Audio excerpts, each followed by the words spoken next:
me. Like, I cannot think of a woman that I've been more impressed with as it relates to breaking down very complex topics around finance and asset planning and estate planning and credit and all these things. I geek out on that all the time, but none of my friends do.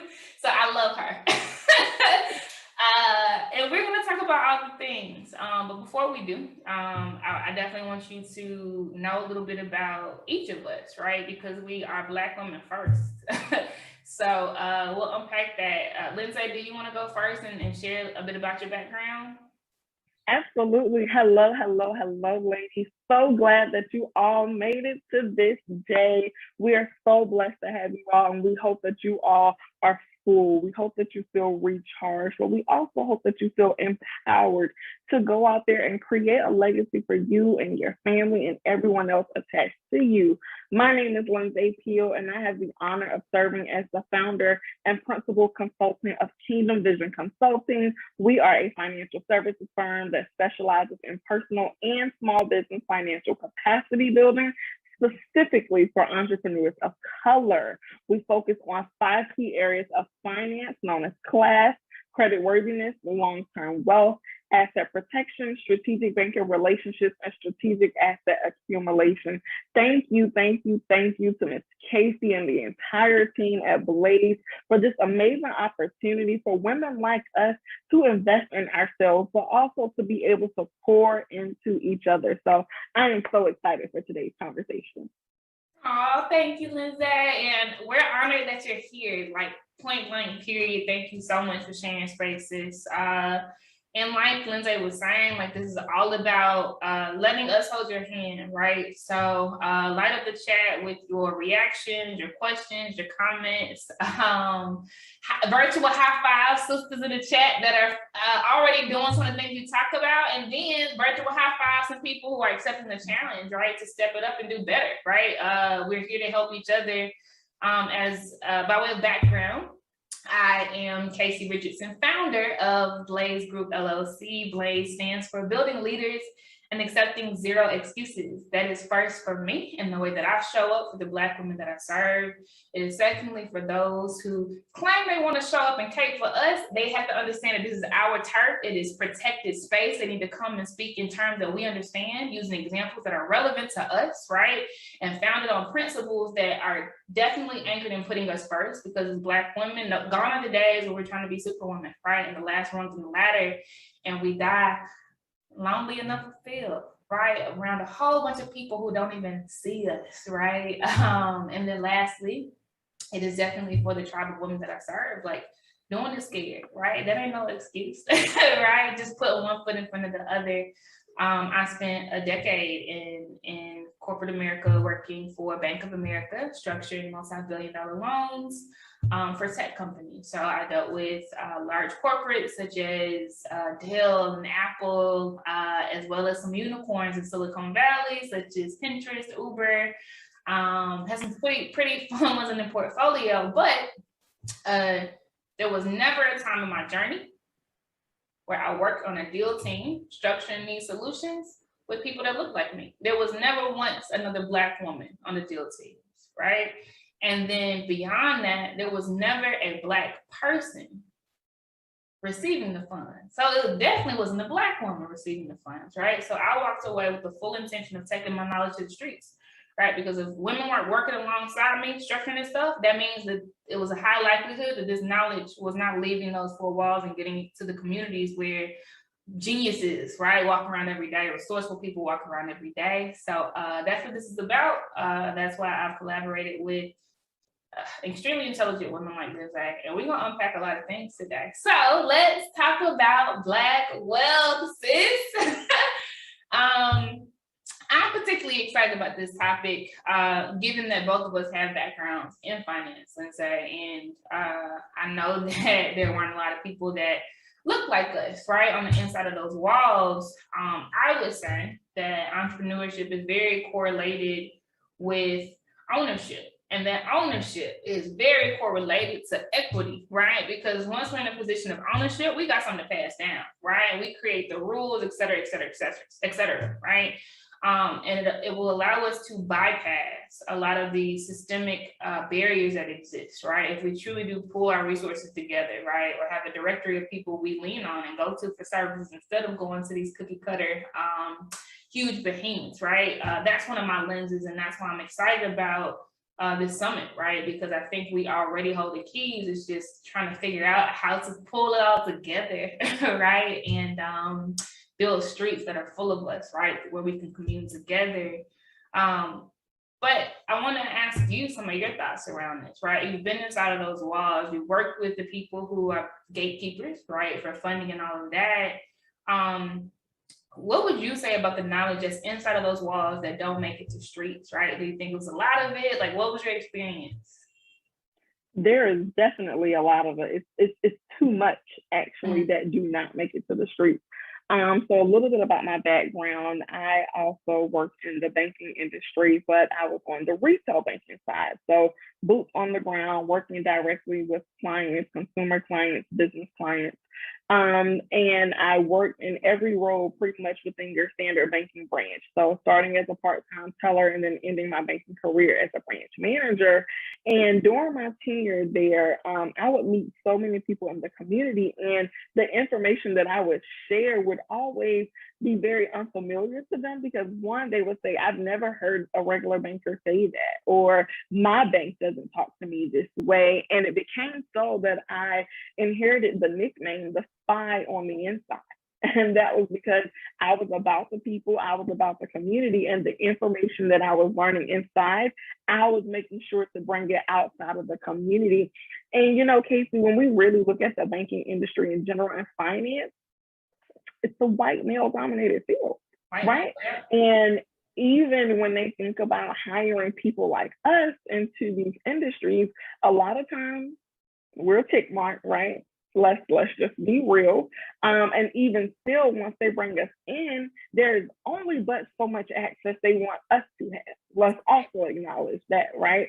So it's not even just them withholding access and information from the communities, but it's also them withholding it from us because of what we can do with that information and that access.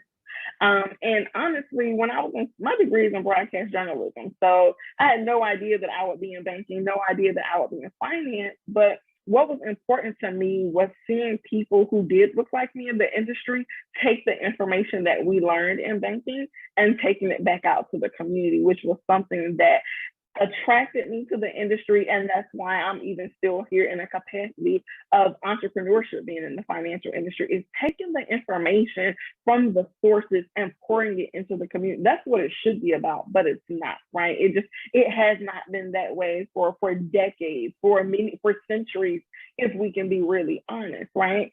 So when we think about just how that affects us as a people, because you don't know what you don't know. That's simple, right? But a lot of us, we never even know what we don't know until we hear someone else speaking of what we didn't know. That's real.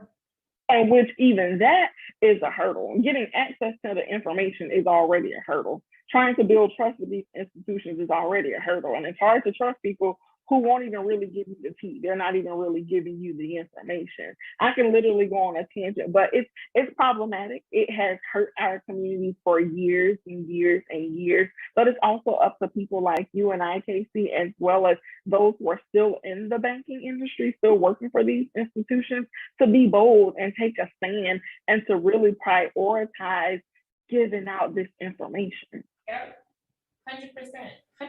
And if we be real about it, Lindsay, banks are exclusive by design. Like, it was not designed for people who do not have a bank account. Credit was not designed for people who don't know anything about opening it up and storing their money there instead of under the mattress. It was not designed for people who don't have years and years of credit history, right? Like, if we be real about the matter, banking was exclusive by design. If we look at our histories, right, that means that it was created to exclude us and serve us a different group of people. And I agree with you wholeheartedly, sis, that it is up to people like you and I, and people on the inside, to make a change. And I'm gonna say this on public record. I've already said this to Lindsay off camera, y'all, but I'm looking forward to partnering with her and creating new solutions, bro. Like, Like, yes, change will come on the inside and people are working to make that happen. I used to be one of them. Yeah, Godspeed, right?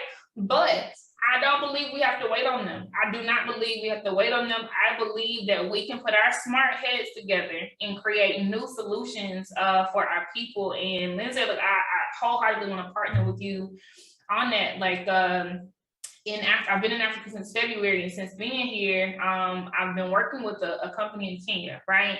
And they were saying, hey, like, farmers don't have capital, right? They don't have money to invest in machinery. So they go out there on acres and acres and acres of land with their hands. And that means that each farming season, right, they can't cultivate it all. They miss out on a lot of, harvest and money. But we want to give loans to them. And I'm like, look, let's get it done, right? But this company's already established, right? So I was able to kind of use the press they already had, but literally create a new solution where it was like, and it's powerful, and like, this can happen in the US too. And I'm intentionally talking about this now where we have thought leaders and entrepreneurs and Lindsay right on the line, because we can do this in the US. Like, I literally created a structure where, okay, you don't have a bank account, that ain't your fault, because that ain't your fault that they didn't show up in your village and give you an opportunity. But do you use mobile wallets? In Africa, they sure do, right? Well, I can see your transaction history. I can see how much cash flow is moving in and out. That's good enough, right? Period, right? Are you going to use this asset, this tractor, to service other people's land and make money? Okay, well, I know that you're going to be able to pay us back, right? Like, I think that we have to, and I think we can, sis, create new rules for us. We understand how the streets move, right? We understand who buys bundles and who buys yams and who buys shea butter in bulk. Come on now, they might as well have to understand it, right? That's right. So I'm excited about that, Lindsay. Like, I think we got this, sis. We do. We're covered. I really do. So aside from that, because y'all stay tuned, because we coming with it, I'm telling y'all, we got y'all for real. Aside from that, I do want to talk about some of the pitfalls that we sometimes run into, which could be avoided, right? Like system hurdles. It's not our fault, right? It is not our fault. And I will yield it until the cows come home. But I think it's important for us to inform our people on the things that they can do to not mismanage their funds, right? So let's talk about some of the common things that Black female entrepreneurs do to that sometimes, right, presents problems that could be avoided. And I know it could be a long list of this stuff, so I'll say just a few, but I'd love to hear your thoughts, Lindsay. One of them I would say is not crowdfunding early enough. Like, a lot of times we think that if we don't have access to capital, then we don't have anything and we just gotta struggle, and we don't want to ask for help. And we definitely don't want to go public and say, hey, I need funds, can you please help me? That's a mistake. Crowdfunding is a literal term. Crowdfunding is a part of bootstrapping. Crowdfunding is done all of the time by your favorite brands, right? And I think that if we realize that there's a community and a tribe waiting for us to tell them what we need, and even if it's just $10, right, they'll be happy to give it. And I think this should be normalized.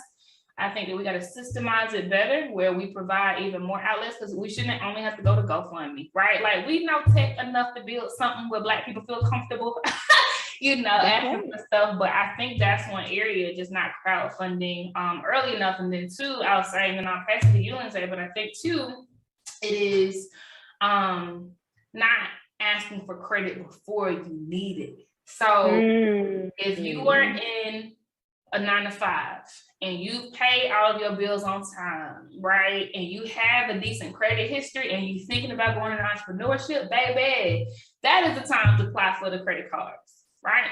Ask for the capital before you need it, so that when you do step into entrepreneurship and you say goodbye to that 9-to-5, if you need some working capital, meaning you're gonna sell some t-shirts, but you need to buy 500 first, right? But you're gonna flip it in 3 months, right?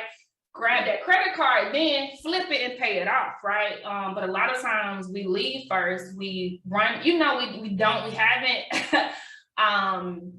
we made some mistakes already, and then we asked for the cash because we needed to make rent for next month, right? Or we needed to keep going. And I think we have to just be strategic and ask for capital before we need it, because using it is not bad. Literally, Lindsay knows this. We would front people working capital funds all the time. It's normal. Like, we understand cyclicality, right? But I think as us, we have to do it before we need it, so that it ain't even a question when times are bad. We already got it and they can't take it back, right? Unless we do something crazy and lose the line. But yeah, what are your thoughts on that? Listen, first of all, those two were perfect. I'm like, yes, sis, yes. We don't hear, the thing is that we don't hear that often. Like, we don't hear it often enough. In presentations, seminars, groups, wherever we are, we don't hear people telling our people, apply for the credit before you need it. That was a golden rule in banks. Like, that was literally a golden rule. In other cultures, they knew that when their credit was at their peak, when they had funds in their account, that's when they applied for credit before sometimes they didn't need it for 6 to 12 months out, but they wanted to have it in advance because they also knew that their situation could change as time goes on. But just hopping into another one that I have to add, we don't ask for help. Yeah. We're not honest with ourselves, right? A lot of times we're in this do-it-yourself society where a lot of times we start and we have to be the chief everything officer. We're over marketing, operations, like HR, we're doing all of the things. However, in order to really grow, in order to really be the best self that you can be, but also create the best business, you have to have some support. You cannot be afraid to ask, and specifically financially, right? We need an accountant. You might get away a little bit with doing your own books, filing your own taxes. However, if you're not an accountant, if you're not aware of the deductions, if you're not aware of tax strategy, you're not going to file them properly. You could be saving yourself so much money by hiring someone else who is skilled and who specializes in those areas, not just with accounting, right? I believe that sometimes you need a financial wellness coach, especially if you didn't have financial literacy growing up, if you weren't taught how to take care of your money, how to properly create a budget, how to properly execute in that budget, because it's also a difference in creating something and actually executing what you created, right? Let's be honest.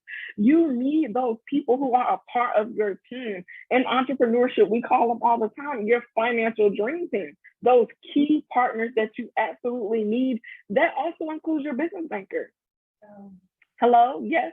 If you are in business, you have a bank account at a financial institution, you need to make sure that you have a business banker who is in charge of maintaining your relationship, someone that you can pick up the phone and call and say, hey, I'm having this issue, I need support, but also, hey, I'm looking to grow my business. What credit products do you all have? You need that person that's on the inside that can almost be like your sponsor. They are your advocate to make sure that you and your business and your family get what you need so that you can grow, right?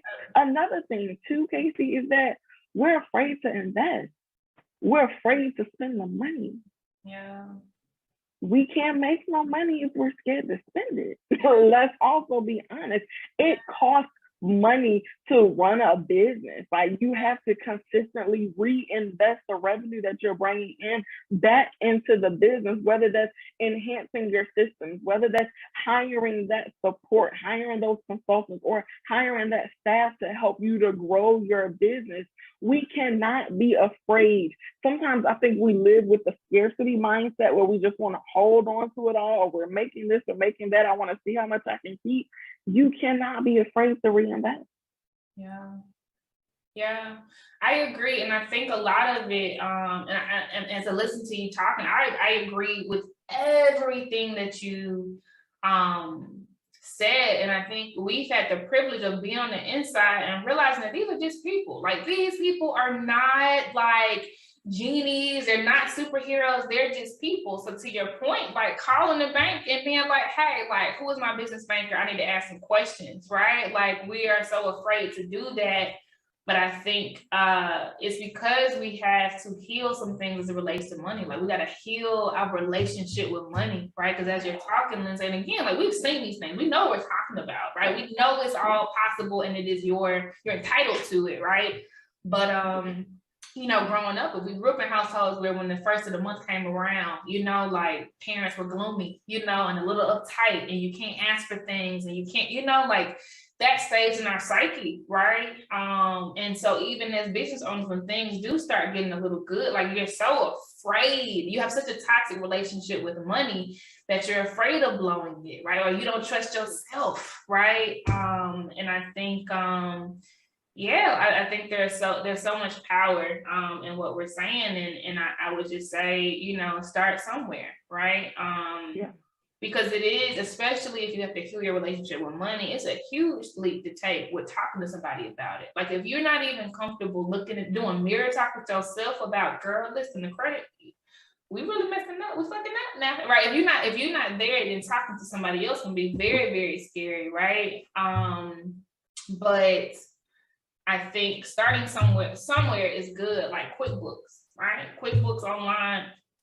That's it. Not self-employed, $9.99 per month, right? Go and pay them people $9.99 per month to go ahead and classify your personal your business, and you'll get a little savvy with it and see how it's operated, and then up it up to the $14.99, and they'll have a little tax person tax you around tax time so you can ask some questions, right?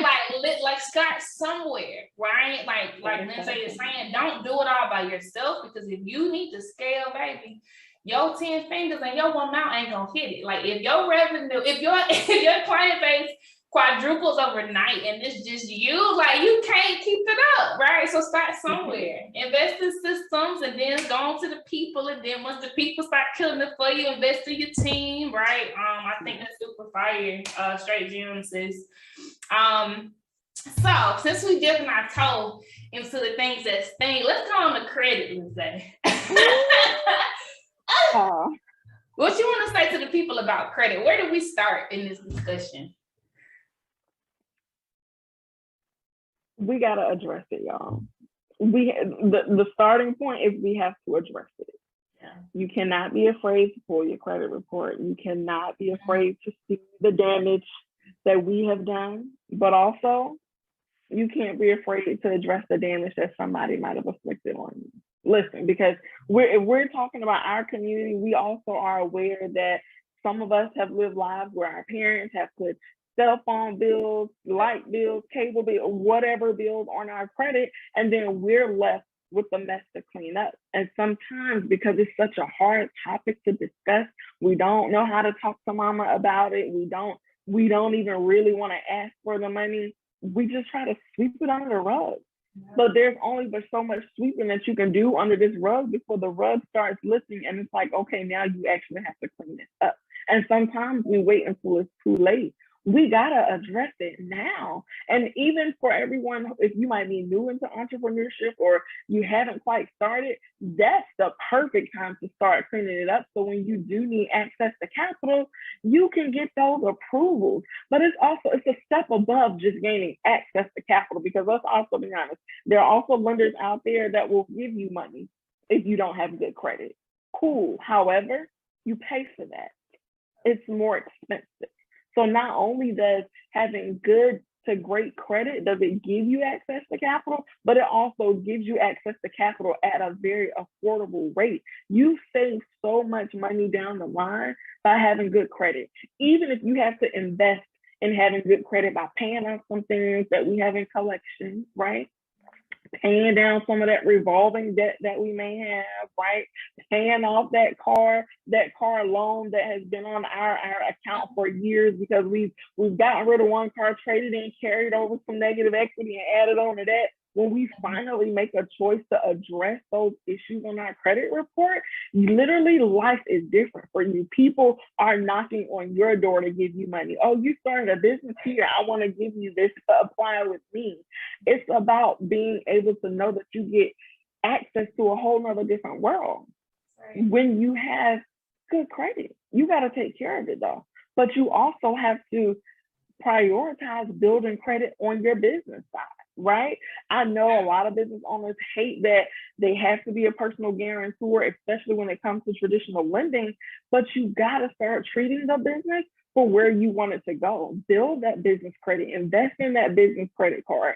Sometimes because we're afraid of credit, because we haven't really had the financial literacy that we needed, we're afraid to even apply for the business credit card. No, sis, You need it. Go ahead and apply. Yeah. Transfer some of that liability off of your personal to the business. We gotta apply. We gotta take that next step. We can no longer be afraid of our own potential because it holds us back. I agree, and I'm gonna say it one more time now. Them people, I'm gonna say it. The white men and even the white women that you see having credit and all these things, these people are not superheroes. When I say they are regular Joe Blows who just have the audacity to ask for something they know they don't qualify for, I'm so serious. It's send it to the people that you work with, right? Like some people just have audacity to apply for the job when they're 40% at the qualification level. And we are so used to being 110% at least before we apply, right? And again, right, this was done to us. So that's what, but you deserve, right? You deserve all the things. Apply. You never know what's gonna happen, right? And yeah, so many bars. I underscore everything Lindsay said. Like she's 100% right. And once you start doing those things, right? And some people are already, I see the chat blowing up. Some people are already there. Know that there is gold at the end of the rainbow because you can start making this credit work for you. There are credit cards that have rewards, meaning if you swipe on, let's say, you can choose your category, but let's say you apply yours towards gas. That means anytime you fill up, right? Let's say you get 3%, right?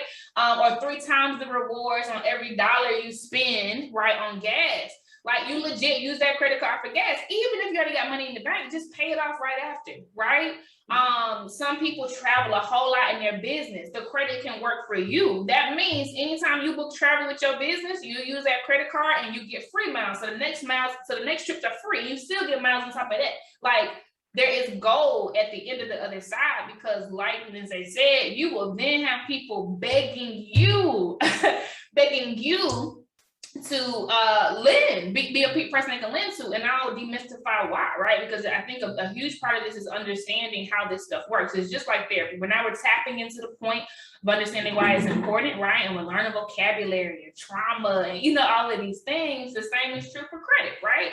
So the why is people can have their money sitting somewhere and it doesn't earn any interest, right? They can put their money in a savings account and it earns less than 1%, right? They can put it in the stock market and it's volatile, right? So you just don't know. Or they can lend to somebody and say, okay, I'm gonna charge 12% interest. And if it's a good person, if they're good for it, they will get 12% back. That's why they want to lend to you, right? That's literally all credit is, right? But people want to make good bets. So like Lindsay is saying, be a good bet, right? But when you get your stuff in order, there is a gold pot in the end of the rainbow where they'll be throwing all kinds of stuff at you because they're such a good bet and they know they'll get the return they expect. I love it. I love it, love it, love it. And I'll say too, and again, these are some things that Lindsay and other people in the industry, right, will have to chew on, but just know that, there are ways to structure credit for yourself, right? Like let's say you're tired of going and begging Wells Fargo for a loan. And let's say you want to approach some people in the community and say, if you all invest this much in me, I will use it in these ways. And in 6 months, you'll get this. And in 12 months, you'll get that. Baby, you deserve. You can do that. Again, these folk that y'all watching, they do this and they mediocre. They ain't tight. They mediocre, right? So, yeah, I want y'all to feel empowered. I love it. Anything you want to add to that on the credit side? Yes. Another thing too, don't be discouraged by the first no or the second no or sometimes the third no. Don't be discouraged. Don't be discouraged. Don't allow that no to hinder you from still reaching your goals.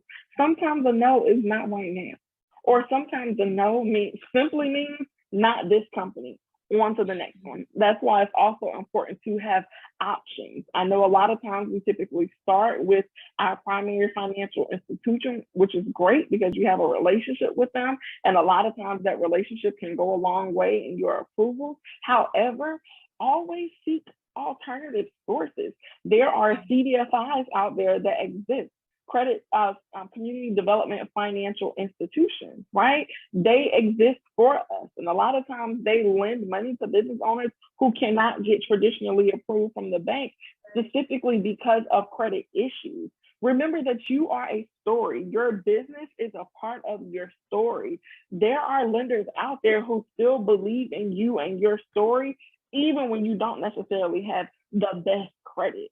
Yeah. But don't just get stuck on those lenders though, because what we also do sometimes is when we find alternative sources of capital, we still will kind of leave our personal credit issues on the back burner. Yeah. We cannot do that. We want to, yes, grow our businesses, get access to capital, but we still have to address those issues that's causing us these issues in the first place simultaneously. Yeah, I agree 100%. Say a lot of other people in the bank, sis. That's real, because we love a good distraction from credit. Okay, like I don't want to look at my bank account. I ain't got it in like 3 weeks, but I'm busy. Yep. Don't look. Yep. I can find a lender that will give me money at a 600. I'll address those credit issues later. Yeah. No, guys, it's simultaneous. You have to do it at the same time. That's real talk. Love it. Beautiful. So let's talk about making money, right?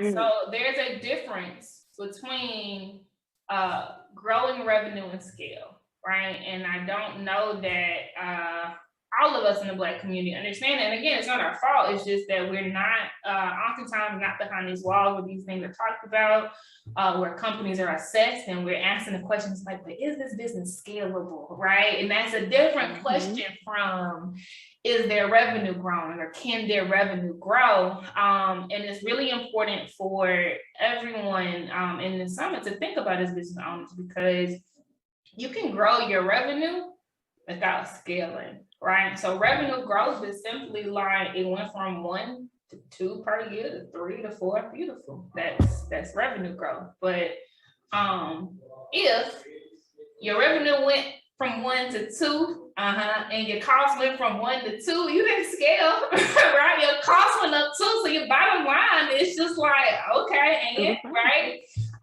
And so on and so forth, right? So if your revenue is growing and your costs are growing just as fast, you're not scaling. You're not able to do more with less, right? You don't have a system yet where you can pile on more and more on top of it and the costs don't change at all, right? Where scale, obviously, that's what I'm alluding to, is when you get to the position where revenue increases without a significant increase in your costs, right?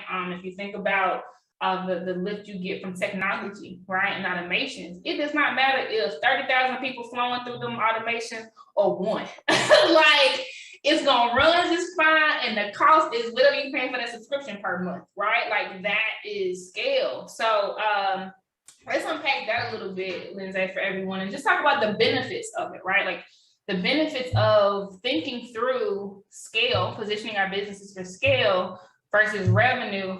Something that comes to mind for me off top is just a thing called profit margin, right? And profit margin, y'all, means, yes, you get revenue for something, but there might be costs associated with it, right? So let's say you're selling a t-shirt. I love using the t-shirt example.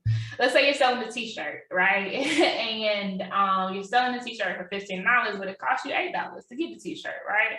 So your profit margin is the delta between those, because whatever it costs you, that's out the door, right? You can't claim all of that. So your profit margin is here. So a question would be, how do you get your profit margin? I'll make up a number, right? How do you get your profit margin from 40%, right, to 50%, right? Because that is achieved when you start scaling, especially if your costs not increasing as your revenues do, right? Is it you buy bulk orders, right? And so per t-shirt, your cost goes down from $8 per shirt to $5 per shirt.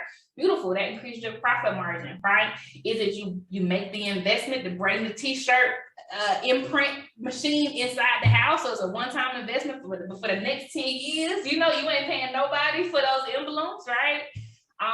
But increasing profit margin for businesses is huge for scale, because as your revenues increase, you're not sending as much out the door. One last thing I'll say that I think everyone should think about, I don't care what industry or business you're in, is adding in services in some kind of way.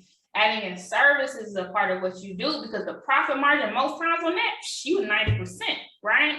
If it's a Zoom meeting and you charging somebody something, but your Zoom, I mean, many are at a free Zoom plan, like that is huge profit margin. You're literally not paying anything to receive those funds. So teaching what you know, teaching your expertise, holding mastermind groups, right?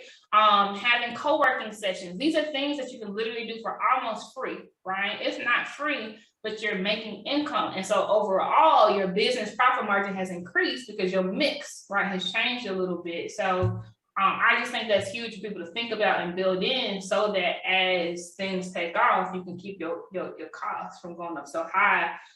Lindsay, what would you say about revenue and scale and the importance of it, some things to think about? I think what we don't talk about enough is that when it comes to just thinking about the longevity of your business and just having the desire to scale, that means that sometimes you got to do things differently. We have to make sure that we have the proper systems in place. Systems are everything. Literally having the right systems in place can make the difference of you being able to scale in the next 6 to 12 months or you being able to scale in the next 2 to 3 years. Right? So having the appropriate systems in place, also having the right technology in place, automating things where you can get some of your time back so that you can do more, spend those extra hours that you now get back as revenue producing hours. What are you doing during those hours now that you've now gotten back? How can you make more money in that, right? But also a part of scaling is, do you have the team in place? Do you have the people in place? Yes, it's an investment to pay them. However, just depending on their compensation structure, because everybody who joins your team doesn't necessarily have to get a certain type of salary that we envision. Bartering exists. That is a real thing where you can barter with another company. You provide them something, they provide you something that can ultimately still help you to scale. But also when you're bringing on people, considering their entire compensation package versus just the amount of money that they are receiving. So making sure that you have the people so that you can delegate tasks. A lot of times, as we mentioned earlier, when you are the chief everything officer and you're doing everything, you already can't scale right there because you're being drained dry. You gotta have somebody, something, someone in place that you can delegate some tasks to be able to help you. But also too is, what resources are you tapping into, right? You ultimately want to make sure that you are utilizing appropriate resources in the right way, because even the misuse of resources can cost you money. Yeah. It can reduce your ability to scale. So how are we doing this? What type of planning are we doing to either prepare for scaling? And I have to reiterate that because you can't just scale because you just wake up one morning and say, oh, we made XYZ more than we made last month, I'm ready to do this. No, proper scaling actually takes some planning. You want to be able to plan around your revenues. You want to be able to plan around your overall bottom line, your profit margins. You want to make sure that the investment that you are making in your business is going to be lucrative and that you will actually be able to see a return on that investment. And when you are planning for your business, planning for longevity, planning to scale, I always say include some partners, even if you have to bring in a business coach temporarily, even if you have to bring in a consultant who has worked in your industry. Sometimes you can't just do it by yourself because you're limited by your own creativity. You're limited by only what you know versus being able to tap into someone else's perspective, someone else's network, someone else's resources. Sure, it might cost you, but when you think about what you gain over the long term, sometimes it's priceless. Priceless. Yeah. You preaching, sis. Like we can go past the collection plate, right, and do the hymn and close it out. That's real. And I love how you say chief everything officer, because that's what it feels like, especially when you starting, right? And then as Black women, shoot, we don't want nobody to see us sweating. That's for, you know, so we put the whole world on our backs, right? But I echo everything you said. You're spot on.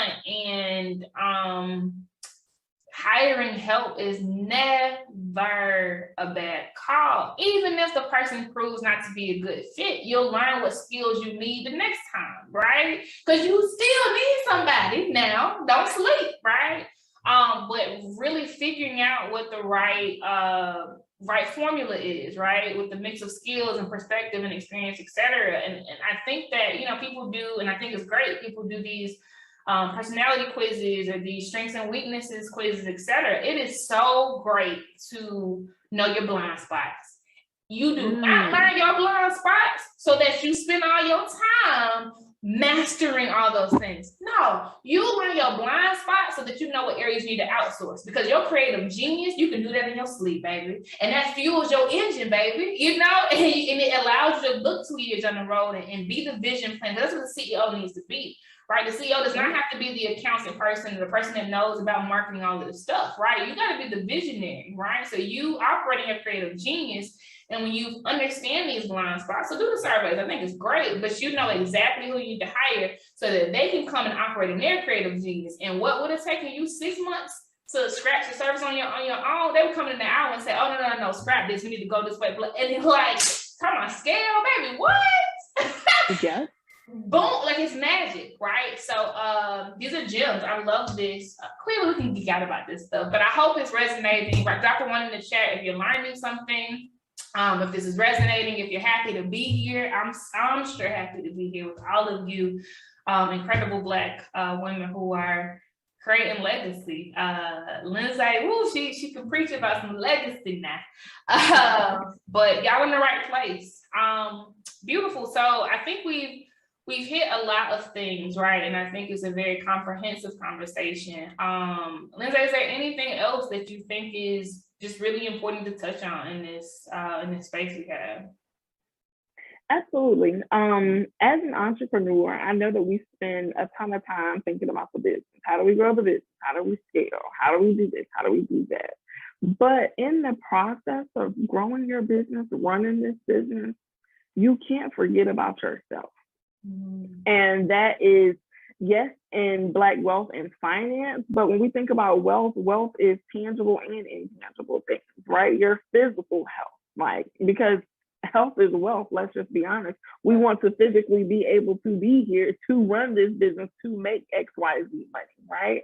But think about your goals. Think about what you personally need aside from your business. I think sometimes once you start a business, you kind of automatically attach yourself to the business, and that's it, right? Everything is about the business. How do you move in the business? What do you do in the business?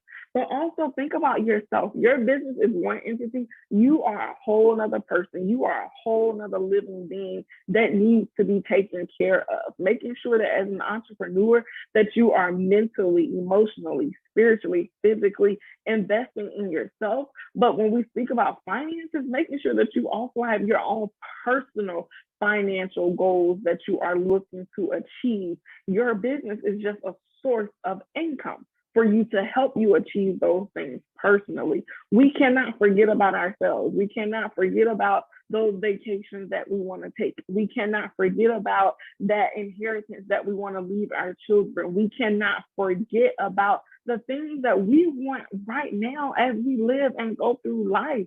But in order to really take care of you, you have to remember that you exist and you are separate from your business. Yes, you are your walking brand for your business. Yes, you are that billboard. Yes, yes, yes to all of those things. But first, before any of that, you are you.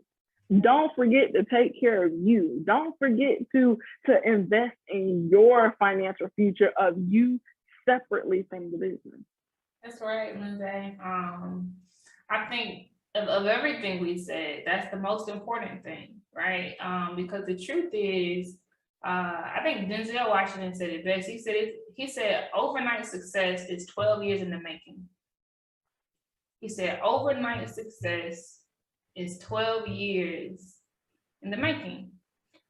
So that means that it's going to take some time to perfect some things, right? There are a lot of people out there talking about some get rich quick schemes, but I don't think you align to that in the first place, right? So of course you burnt out in 6 months and frustrated, and the truth is it takes time to cultivate this. It takes time to figure out who our target audience is. It takes time to figure out what our lane of genius is, right? And which things we really want to scale and which things we want to put down. So if you are going to last right? If you're going to have longevity, you have to take care of yourself. You have to. You don't want burnout debilitating you. You don't want stress-induced illnesses, right? To slow you down. Like, you didn't leave your 9 to 5 to become a slave to your business. I'm gonna say that one more time. You didn't leave your 9 to 5 to become a slave to your business. You left because you wanted to exist at the intersection of freedom, flexibility, and fulfillment. And if that is the case, you got to do everything in your power to protect that. And anytime one of those three things are disaligned, you got to have enough space to be able to pause and pump the brakes and say, hold up, let me rejig this thing, right? Because you didn't leave to be a slave to it, right? You came for freedom, you came for flexibility, you came for fulfillment, right? So I echo everything Lindsay is saying, and give yourself grace. I'm not asking you, Lindsay's not asking you to be a millionaire in a year. We ain't asking that, bro. What? We're not asking you to hit $10,000 months in 3 months or you slack. No. We champion and salute everything that you're doing today. All of the strides that you've made, wherever your business is today, bad, you are moving mountains, and there's somebody in this world that is better because you exist, right? But take care of yourself in the process, right? And like Denzel said, baby, when you look up and you're 12 months still in it and you're looking good, you're drinking your water, you're minding your business, right? You got a tribe that can vibe with you, man, it'll be all worth it and it'll feel like it went by like that, right? Because what you built, it's self-sustaining. Like you got plenty of bread, you got plenty of legacy, you got plenty of inheritance, right? I love it, Lindsay. I echo everything you said, and let me see if I want to say any leave the ladies with anything. I feel like you sent it all for sure. We done had a couple sermons today, and I think the major points, I guess I would just add that it is so important for us Black people, Black women, to recognize that the way we spend our dollars is the fuel, the economic fuel that drives our communities. We don't have droves of people showing up in our hoods like, let me invest in these businesses, let me keep these businesses alive, right? It is our intentional choice to show up and pull up and buy the soap from Shadi on the corner, because we got to buy soap anyway, right? It's our intentional choice to go and say, hey, I need somebody to help me plan this wedding. I know you fire with it, right? With creativity, and spend your dollars there, et cetera, right? So be mindful, right? Of the way that you spend your dollars. And if you do not know of a Black-owned person that provides this product that you need, Google it. Take 2 seconds and Google it, man. Because again, like the way we spend our dollars is the economic fuel that keeps our communities alive, right? And there's so many people overlooking us. There's no reason why we should overlook ourselves. This summer is full of beautiful Black queens who are providing goods and services that we all need. So connect, man. Exchange email addresses, follow each other on social media, clap in the comments when you see your sister hitting a win, right? And in that way, they're top of mind, so that when you need something, you're gonna spend the money anyway.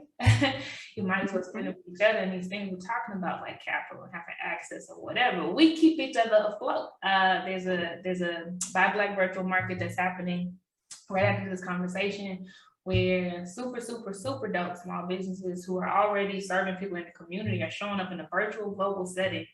Some of them for the first time ever, being able to access people from around the globe.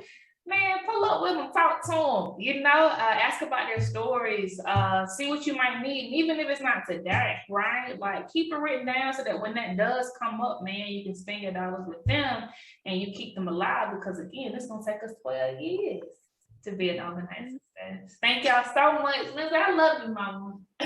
I love you too, sis. I love you too. We have so much great work in store for us, for you ladies and beyond. Yeah, we do. All right, y'all have fun for the rest of the day. Have a blast. The last day of the summit. We in here, baby.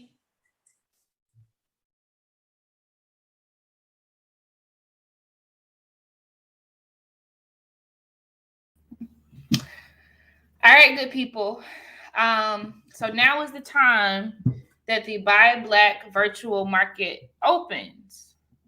It is your time to pull up on Black businesses, to sit at their tables, to ask them questions, to get on the spot consultations, to see if you can source some bulk orders to put in your skincare line, to see if you can source some bulk orders to stock your stores, to see if you can have consultations on the spot so that you can choose your next coach, right?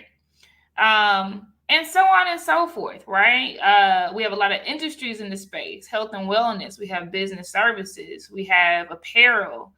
We have a lot of different industries. Y'all need biz besties. Y'all need dynamic circles. Y'all need mentors. Y'all need sponsors. Y'all need strategic peer relationships. Pull up in the Buy Black market and talk, chop it up, ask how they got to where they got, and all of that, right? Just show up, right? And for the next 4 hours, this is open. And again, I'm challenging y'all to really pull up. We've talked time and time again about relationship building.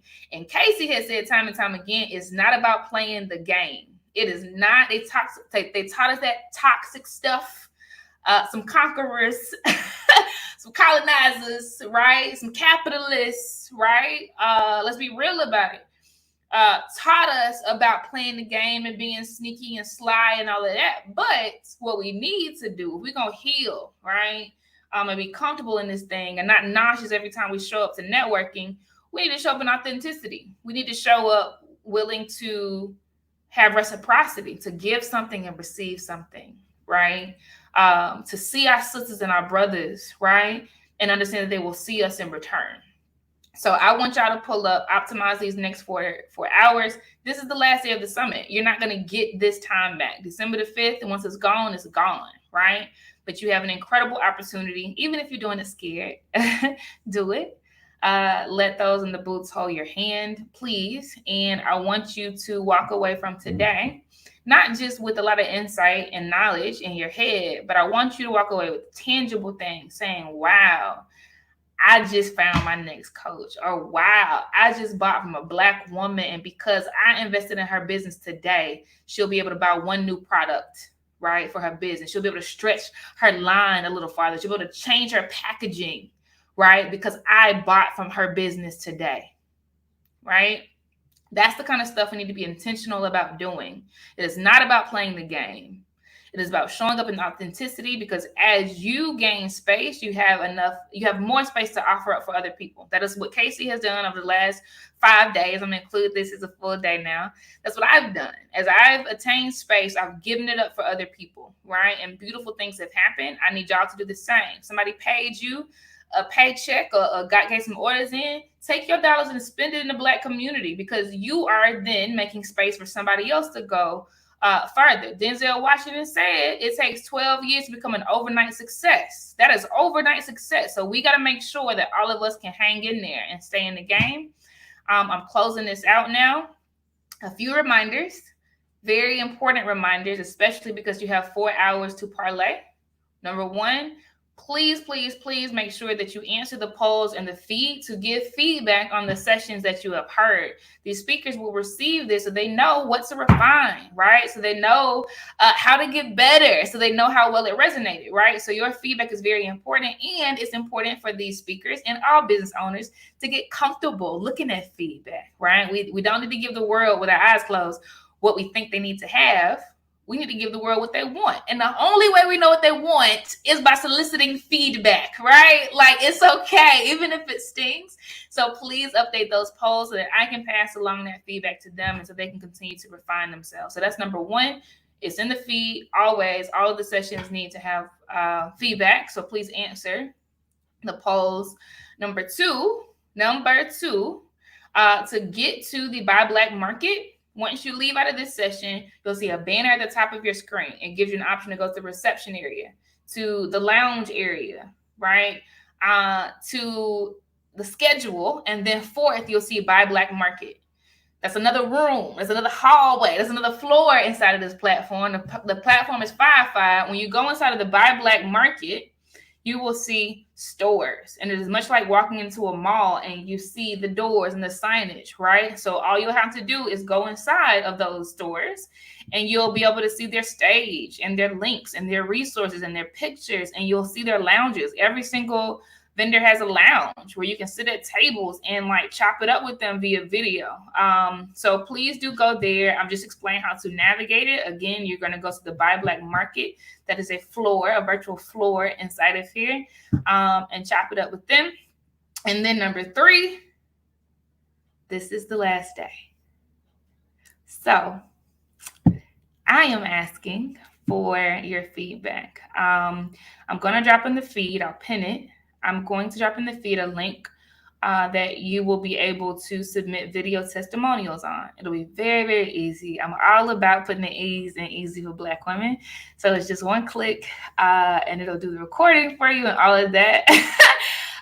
You can even send a link to your cell phone if you want to do it real quick, whatever, right? But the link will pull up automated way to capture your testimonial, to record it on the spot. But I need it. I need it. Why do I need it? Because we deserve so much, right? And if you don't have the experience of a Black woman, it is very hard to understand why we need help and why effective impact makes such a big difference in our lives. But your video testimonials will draw empathy. Your video testimonials will make certain things plain that could otherwise not be understood, right? So as I get more and more people to show up on our turf to give us the resources, the capital, the access, the bandwidth, the money, the loans, the grants that we need, your video testimonials will help just paint the picture like, oh, wow, like that's how much, a DJ set means to them. Oh, wow, like that's how much showing intersectionality of healing and business building and healing trauma, like we need your testimonials. Casey needs your testimonials to make it plain for the folk in the back. But also just so I know how you feel, right? Like I want to know. So I'll drop that link in the feed. And if you could, please give me your feedback via video testimonials. And that's it. You're going to go hang out at the Buy Black Virtual Market. Please do buy. And then the second half of the day will start thereafter. The second half of the day will start at 5:30 p.m. Eastern. And it's going to be over after a few more sessions. What are those sessions? We have an incredible TED Talk that's coming from our very own Nina. It is called She No Longer Serves Me. And then we have a remarkable TED Talk coming from our very own Neff.